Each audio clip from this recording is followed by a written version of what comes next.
What's going on, guys? Welcome to Titan Town for another Tennessee Titans video. Today is Wednesday, August the 8th. Tomorrow, the Tennessee Titans play their first preseason game of 2018 in Wisconsin against the Green Bay Packers. In this video, I'm going to be telling you what I'm going to be looking for in that matchup.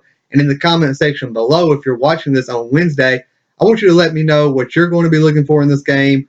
What's the main focus you feel like is for the Tennessee Titans in this game? If you're watching it on Thursday or Friday or whatever point after the game, and for some reason you're watching this video, I want you to leave a comment and let me know your takeaways from the game. What stood out to you? What did you like? What do you feel the team needs to work on more? Who do you think stood out, especially on the second half of our roster, the bottom half of our roster? So anyways, and that's how you get your voice heard, is leaving comments on this, because I do go back and read those, and I do enjoy reading those. If you want your voice heard even more, follow me on Twitter at Mr. Mulholland, or like the Facebook page at Titantown11 on Facebook. And I want to do more things community-wise on those platforms. I want to ask you guys, get your opinions, get feedback from you guys, and then feature them here on the channel. I mean, like, there's software that I can use. If you've seen previous videos, I can record my computer screen so I can go by your name and read exactly what you had to say, give my thoughts about it, or, you know, really just agree or disagree with you, or just whatever, get your voice heard. So be sure to do that. Links for those will be in the description box below. If you're new here, be sure to leave a like on the video. That helps us out a lot. And hit the subscribe button. Really appreciate that. I know it's been a while since I made a video, so I might be a little bit rusty. So bear with me as we work through this. So the first thing that I'm going to be looking for in this first preseason game against the Green Bay Packers is Marcus Mariota. Now, he's only going to play a drive, maybe two, but I'm going to be looking at his footwork, something he's really been focusing in on over this offseason. I'm going to be looking at that. Seen him doing drills, working on that. I've heard him talk a lot about that, so I'm really going to be watching that. Going to be watching how he holds the football. The next thing I'm going to be looking for is scheme, how we're lined up. Now, this is going to be very, very, very basic. We're not game planning for them. They're not game planning for us, but we're going to run out there and we're going to run our base stuff. So I want to see how that looks on the offensive side of the ball. Do we have any packages with Derrick Henry and Dion Lewis, or two backs, or whoever, at Akrum Wadley and whoever back there, David Fluellen in the part of the first quarter? Do we have packages with both those guys on the field at the same time? How many are we running? 2 wide receiver sets most of the time? We're running 3 wide receiver sets most of the time. Do we have a completely empty backfield with 5 receivers split out wide? I want to see these things, and like I said, it's going to be very basic, but it's going to be an indicator of how we're going to look the rest of 2018, and that also goes for the defensive side of the ball. Are we lining up in a 3-4 most of the time? Are we lining up in a 4-3 most of the time? Are we lining up in a nickel or dime package most of the time? Defensive backs, are they playing more man coverage, more zone coverage?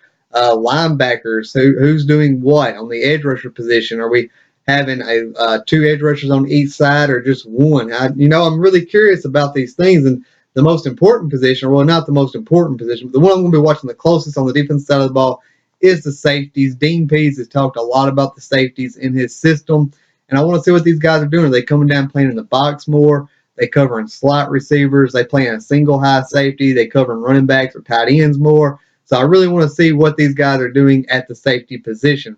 Now, of course, I'm going to be watching the second half of the roster, seeing who's on the bubble, who's going to come in and get the upper hand or get the edge of making this roster. 2 positions I'm going to be watching the closest is the wide receivers and the edge rusher position. At the edge rusher position, Harold Landry is probably going to start this game and probably play into the second half, because Brian Orakpo has not been practicing. He's got some sort of injury, which Mike Vrabel is very tight-lipped about. So Harold Landry is going to get the start. But then you also have guys like Josh Caraway, who spent his time on the practice squad last season, who I did scout coming out of college, that I did like. He's a fastball off the edge. He has good size. He just kind of needs to get acclimated more to the NFL speed. But he did some good things and flashed in the preseason last year, so we'll be watching him. Aaron Wallace is going to spend time at the edge rusher position and possibly the inside linebacker position as well. Then we have a guy, Sharif Finch, I'm not very familiar with, because I didn't scout him coming out this year. A lot of people were surprised that he was an undrafted free agent. I have looked at his measurables, and they look outstanding at 6'5", nice long arms, very solid build. So going to watch him and see how he does in the preseason and see who's going to make this roster. Then at the wide receiver position, you have Taywan Taylor and Corey Davis, who've just been dominating first-team reps in practice. I can't remember who it was, but someone on Twitter had a count for all the wide receivers at who's getting the most first-team reps, and those two guys were just dominating, followed very closely by Nick Williams, surprisingly, and Tajay Sharp, who are also getting a lot of first-team reps. But then behind that, you got guys like Deontay Burnett, who's come on as of late, who's been making a lot of plays at practice.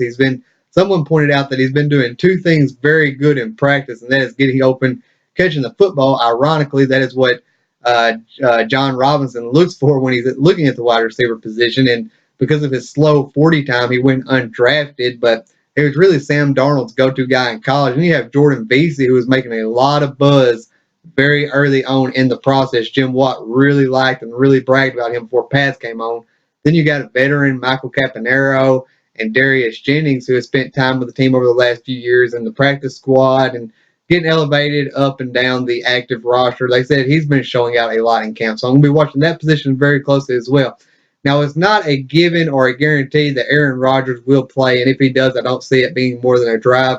But if Aaron Rodgers does play, it will be very fun to watch him go against our revamped secondary featuring Malcolm Butler, Logan Ryan, Adoree Jackson, Kevin Byard, Kenny Vaccaro. Going to be watching him very closely as well. So if Aaron Rodgers plays, I really want to see how our secondary does covering his wide receivers. This is just going to be a really good test, even though it ain't going to be that long of a test. If Aaron Rodgers plays, it's going to be a really good test. Going to be fun to watch. And like I said, guys, comment and let me know what you're going to be watching for, or if the game has already been played, comment and let me know your takeaways from the game. Be sure to have a good day. Tighten up. Remember that blue flames always burn the hottest, and God bless.